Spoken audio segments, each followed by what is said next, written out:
welcome to The Morning Bean, a show not about coffee. Instead, we enjoy our coffee while discussing current events. I'm your host, Denny London, and today's episode is called A Strange Coincidence.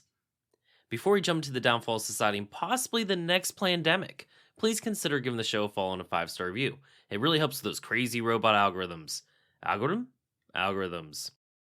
What a boring news cycle we have. Absolutely nothing to see, read, or hear. With that being said, I'll see you next week. Cue the music. Obviously, I'm just kidding. On today's show, we'll discuss how Donald J. Trump's Fourth Amendment right was violated and how the media hopes MAGA will react. Dear media, we aren't falling for it this time. After that, we'll give an update on the COVID death jab. I said death jab in the notes here. On the COVID jab, and what I found out when I attempted to locate an FDA-approved vaccine in my area. As always, you'll have You Probably Shouldn't Have Tweeted and cable news ratings. But first, 3 quick ones. Our first quick one. This is a follow-up from episode 22, ironically titled, Politicizing the DOJ is Not Okay. Let's be honest, essentially, free speech is dead. In 2022, you can't say what you want anymore in America. The war of the words is on, and it does not star... What the hell is his name? Was it Tom Cruise? I don't know. It was Brad Pitt. Anyways, the New York Post reports, what's next for Alex Jones after $49 million Sandy Hook verdict? A Travis jury last week ordered Jones to pay Neil Heilson and Scarlett Lewis $4.1 million in compensatory damages for the suffering he put them through by saying the shooting that killed their 6-year-old son, Jesse Lewis, was staged to increase gun control. The jurors also leveled $45.2 million in punitive damages against Jones, bringing the total fine to roughly a third of the $150 million the couple had sought. It's the first time Jones had been held financially liable for repeatedly claiming that Sandy Hook shooting was faked. Lewis said after the trial that Jones had been held accountable. His lawyers plan to appeal and to seek to reduce the damages. Legal experts say Jones probably won't pay the full amount. In most civil cases, Texas law limits how much defendants have to pay in exemplary or punitive damages to twice the economic damages plus up to $750,000. But jurors are not told about this cap, and eye-popping verdicts are often hacked down by judges. Russ Horton, an Austin attorney, said it's almost a surety that the damages against Jones will be cut to conform to the law, either by an appeals court or the trial judge. A Virginia judge did just that in Johnny Depp's defamation lawsuit against ex-wife Amber Heard. Under a cap similar to Texas law, the judge in July cut the $10 million that a jury awarded Depp to $350,000. It doesn't matter whether you think Alex Jones was right or wrong. This is not a moral issue. So put any bias aside that you may have. The question is, did he break any law? And did he get a fair trial? Let's take a listen to the judge reprimanding Alex Jones. I did edit this clip down a little bit, kind of smashed it together, so here we go. Mr. Jones, you may not say to this jury that you complied with discovery. That is not true. You may not say it again. You may not tell this jury that you are bankrupt. That is also not true. You may have filed for bankruptcy. I don't know that, but I've heard that. That doesn't make a person or a company bankrupt. You're already under oath to tell the truth. You've already violated that oath twice today in just those 2 examples. It seems absurd to instruct you again that you must tell the truth while you testify, yet here I am. You must tell the truth while you testify. This is not your show. You need to slow down and not take what you see as opportunities to further the message you're wanting to further. Do you understand what I have said? Yes or no? Do you understand what I have said? Yes, I believe what I said was true. So Yes, you believe everything you say is true, but it isn't. Your beliefs do not make something true. That is That is what we're doing here. Just because you claim to think something is true does not make it true. It does not protect you. It is not allowed. You are under oath. That means things must actually be true when you say them. Don't talk. What a nasty woman. Don't talk. What you say, just because you believe something is true, does not make it true. Your beliefs don't matter. It's whatever we say is true, Mr. Jones.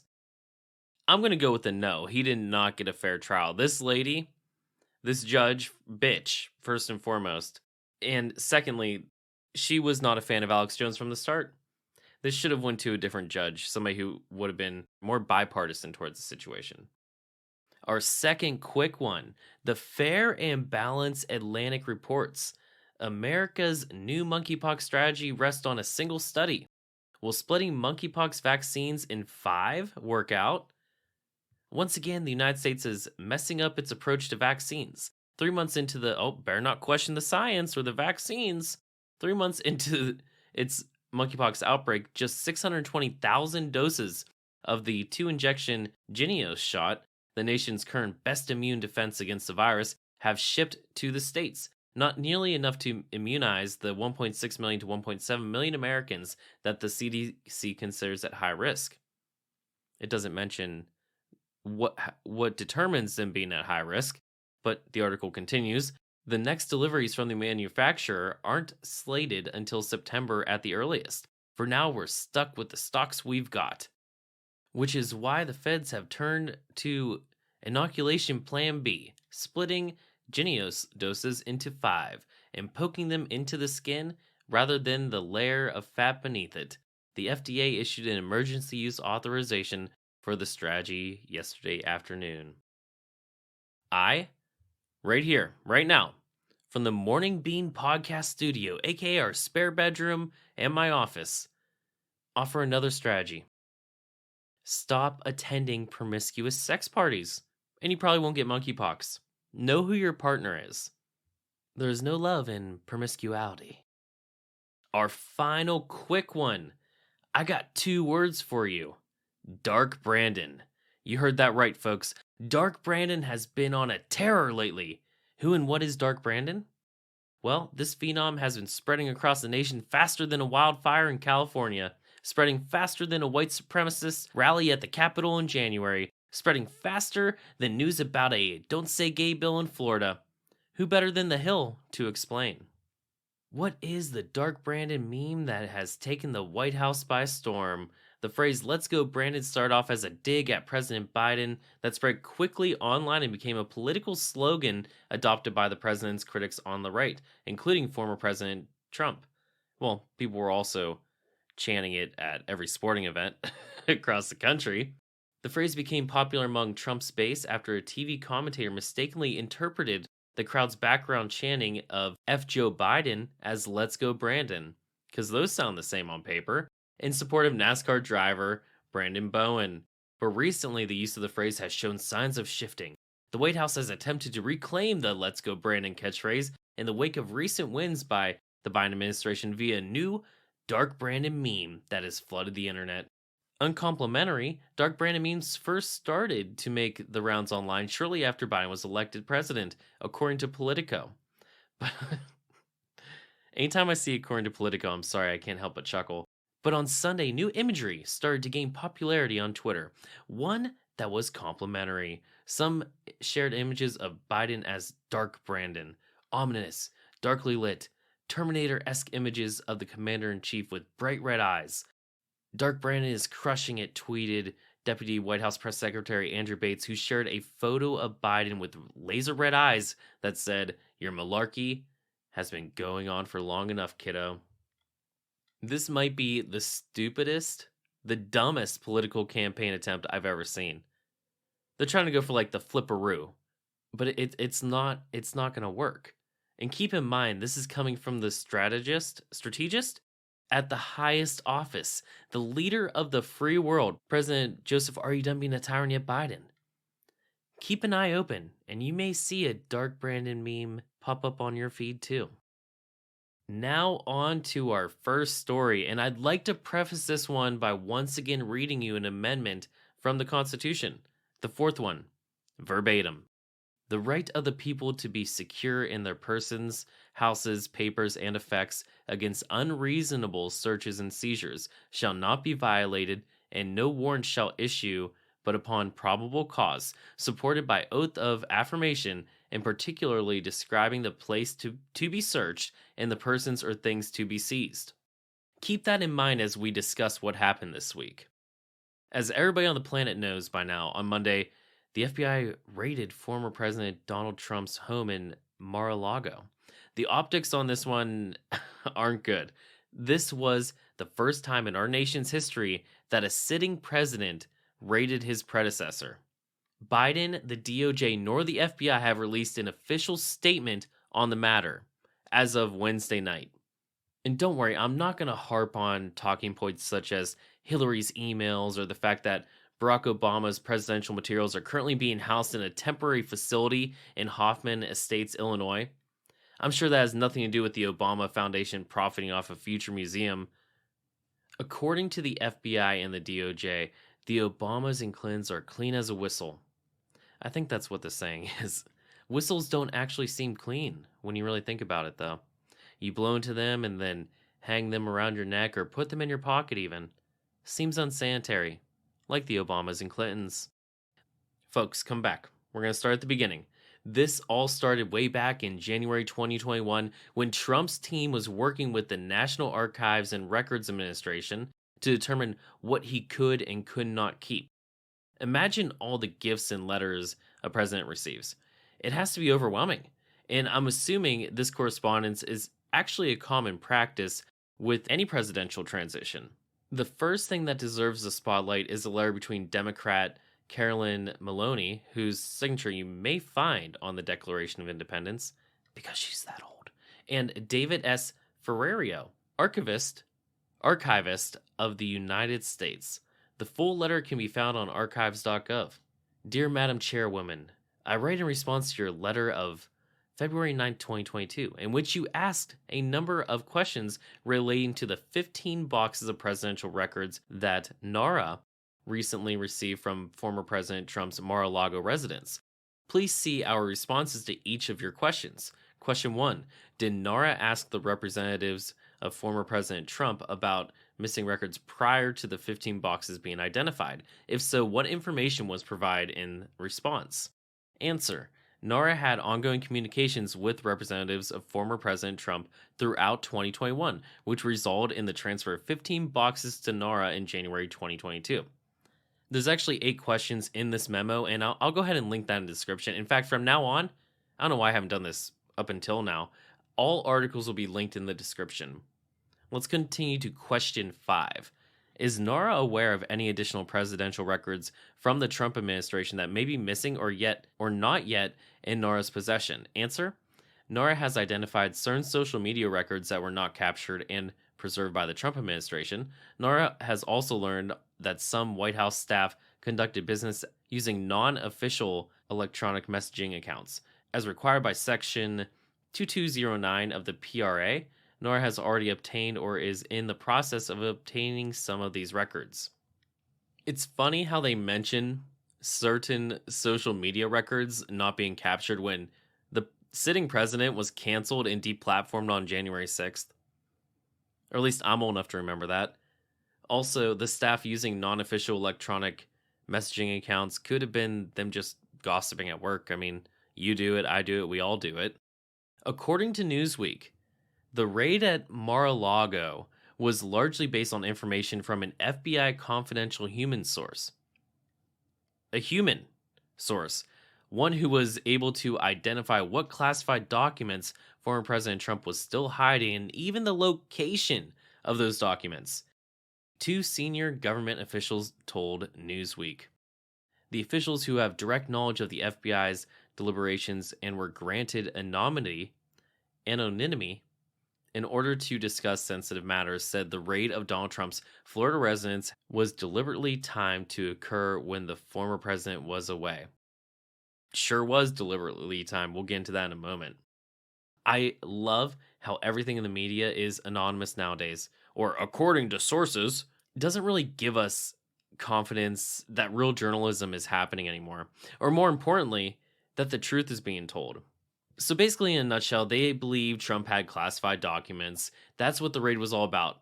Seems to be an incredible escalation to show up with 30 plus armed guards. Am I right?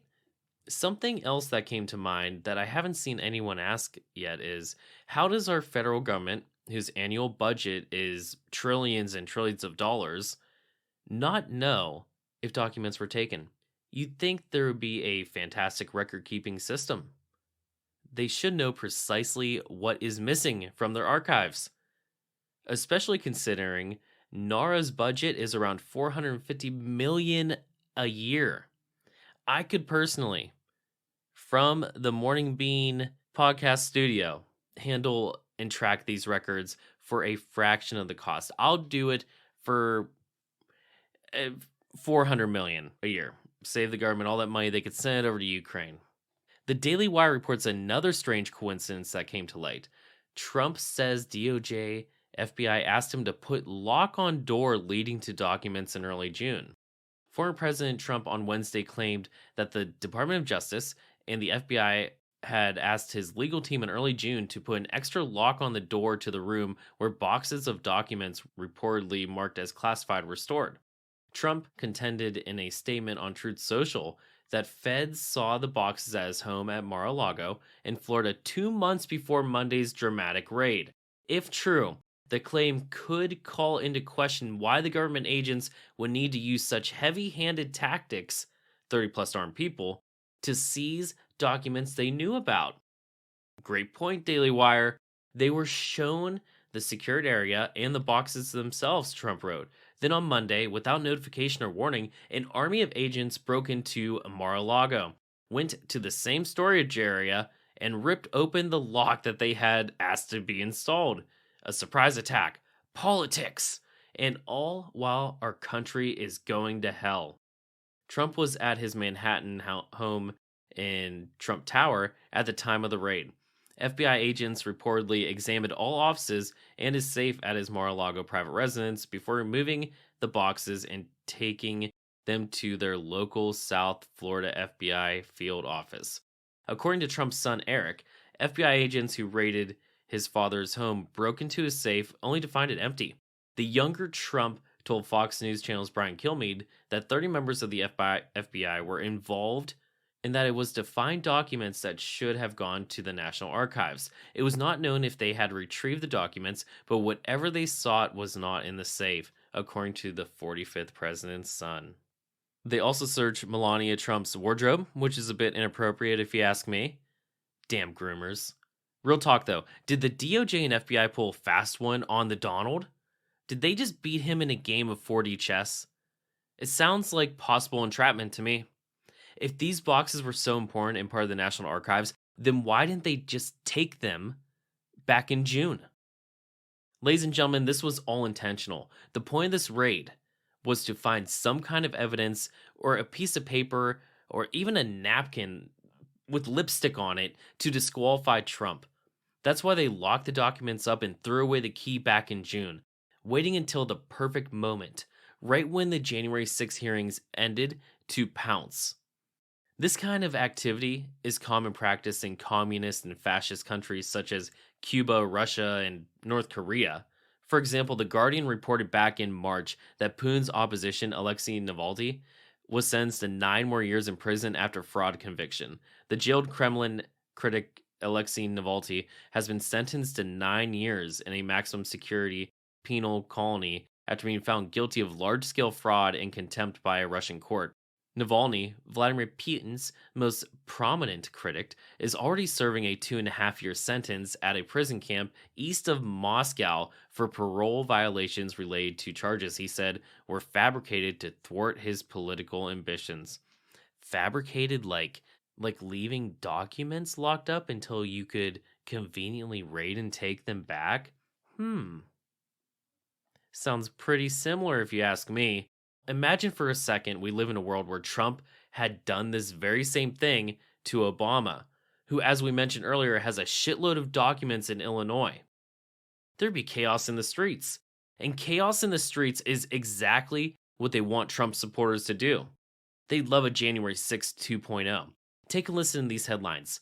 Vice, Trump supporters are calling for civil war after FBI search of Mar-a-Lago. The Atlantic, the bad and good news about Trump's violent supporters.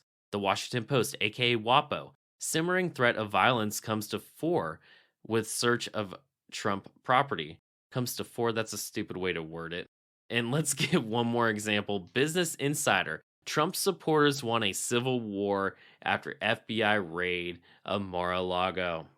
The right is not the side of violence. That's not who we are. We will remain peaceful and not make the same mistakes that were made on J6. Even though I don't believe those were MAGA people who started the riot, I believe they were Antifa and some people in the FBI, to be honest with you, which we've discussed in previous podcasts. I digress. We will remain calm. We will remain peaceful. We will peacefully protest when it's appropriate and allow our voices to be heard on election day. Now, if they end up indicting Trump, that's a different story, and I honestly don't think that will happen. This is more of an intimidation attempt and would never stand in court. Although they would love to Alexei Navalny him.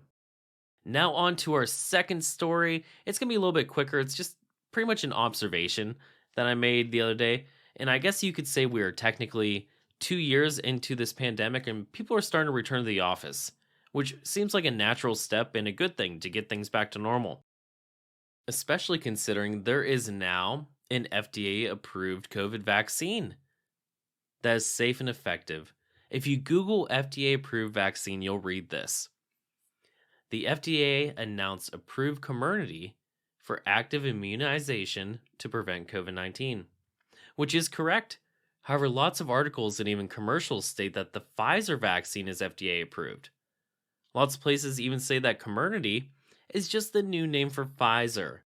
Well, here's the thing. According to Comirnaty.com, FDA approved Comirnaty and the Pfizer BioNTech COVID-19 vaccine FDA authorized for EUA for individuals 12 years of age and older can be used interchangeably by a vaccination provider when prepared according to their respective instructions for use. Did you catch that? They said and. They're two different things, two different vaccines.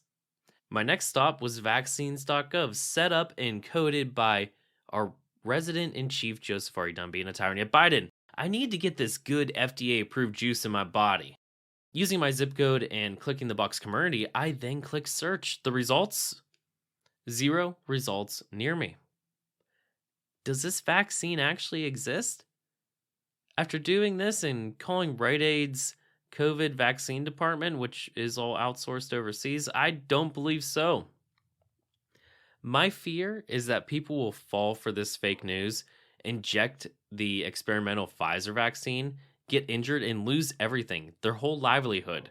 You technically can't sue since the drug is still under EUA.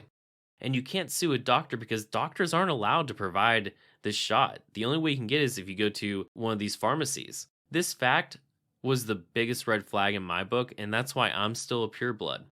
You might be saying to yourself, this is old news, Denny. What else you got for me? Well, things are changing. Buckle up. NewsTarget.com reports, first person to receive compensation for wrongful death caused by AstraZeneca's COVID vaccine speaks out. A 48-year-old rock star named Zion was killed by AstraZeneca's COVID-19 vaccine in a string of misdiagnoses and medical malpractice in May of 2021. When all was said and done, neurosurgeons at the Royal Victoria Infirmary in Newcastle linked Zion's death back to the experimental vaccine. This is just one person and one vaccine manufacturer. Think about all of the sudden deaths.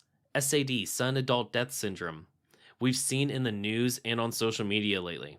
Eventually, people will realize that something isn't right here, and I think that time is sooner rather than later. There's also this tweet from Matthew P. Tyson who, it gives me hope for humanity. We have filed a lawsuit against another Southern California hospital alleging constructive fraud and giving remdesivir without the patient's consent and causing organ failure and death. That was the product that our government recommended over things such as ivermectin and monoclonal antibodies, which was actually helping people. It was what they were using to survive it. It honestly pisses me off that science and medicine were politicized in 2020. It's about damn time we started fighting back. Defund the FDA, defund the CDC, close Pfizer, Moderna's, Johnson & Johnson stores, lock Fauci up and throw away the key at Mar-a-Lago. If you see something, say something. Help your friends and family members. Give them strength to speak up about their vaccine injuries. We will defeat the globalist. Time for... You probably shouldn't tweet it. This week we feature Karine Jean-Pierre, who was named press secretary for diversity and inclusion reasons. And I think that's a good thing. It's humbling to see someone who reads at a second grade level at the podium. KJP said, "We just received news that our economy had 0% inflation in July. While the price of some things went up, the price of others like gas, clothing, and more just dropped. In fact, the current drop in gas prices is the fastest in a decade, saving American families with 2 cars $106 per month on average." Don't worry, I'll say the obvious in a moment. What's more, real wages went up for the first time in almost a year. But we know we have more work to do. Congress should send the Inflation Reduction Act to President Biden's desk as soon as possible to lower healthcare costs, prescription drug, and energy costs. This is nothing but propaganda. This is smut right here. I spit on my iPad here when I read this tweet. You cannot celebrate a win. This is not a win. You can't celebrate this because you forced gas prices due to your failed policies to go to the highest level in our nation's history, and they dropped a little bit. Think about, so is it really a savings? The $106? According to this administration, absolutely it is. This is the same people that celebrate regaining jobs that were shut down due to a pandemic and count them as adding new jobs to the economy. So I'm not surprised. There were some good replies, though. The U.S. Ministry of Truth, which is a really funny parody account, responded, "Chocolate rations have increased to 3 grams. And then another fellow patriot said, "Oceania had always been at war with East Asia." That's a 1984 reference. Well played, sir. On to the TV ratings, brought to you by the one and only RoadMN on Twitter. Our focus, as always, is prime time. Starting at the 8 p.m. slot with the homie, Tucker Carlson, who actually had the homie Will Kane filling in for him on this day. This was from Tuesday, August 9, 2022, year of our Lord. 3.5 million viewers, capturing 55% of the audience. All In with Chris Hayes had 1.5 million, 24%. And Anderson Cooper 360, doing pretty well actually. Had 1.1 million viewers. That's more than when he usually gets, 17% of the viewers. Handy, 9 p.m. slot, 53% of the viewers. MSNBC Prime, 29%. CNN Tonight, 13%. The Ingram Angle, 10 p.m. slot, 2.7 million viewers, 49%. The Last Word with Elle O'Donnell, 1.7 million viewers, 32%. A closer race there. And Dawn Lemon Tonight, 12% of the viewers, 683,000 viewers. These TV ratings are important. It might actually be the most important thing that I put into the show every week. It's a weekly reminder that you are the majority. So don't be afraid to speak your mind. If you post some on social media, maybe put hashtag #WeAreTheMajority. And somebody may ask, what do you mean by that? Then you can explain to them and point them towards the show. Thank you so much for checking out today's show. If you enjoyed it, tell a friend. In fact, I think you and your hypothetical friend should give it a follow. New episodes every Thursday at 8 a.m. Eastern. We also have a Rumble count at The Morning Bean. Feel free to check out the socials, Getter or Twitter at Denny London. We can continue the conversation there. Anyways, thank you so much for listening. God bless and cue the music.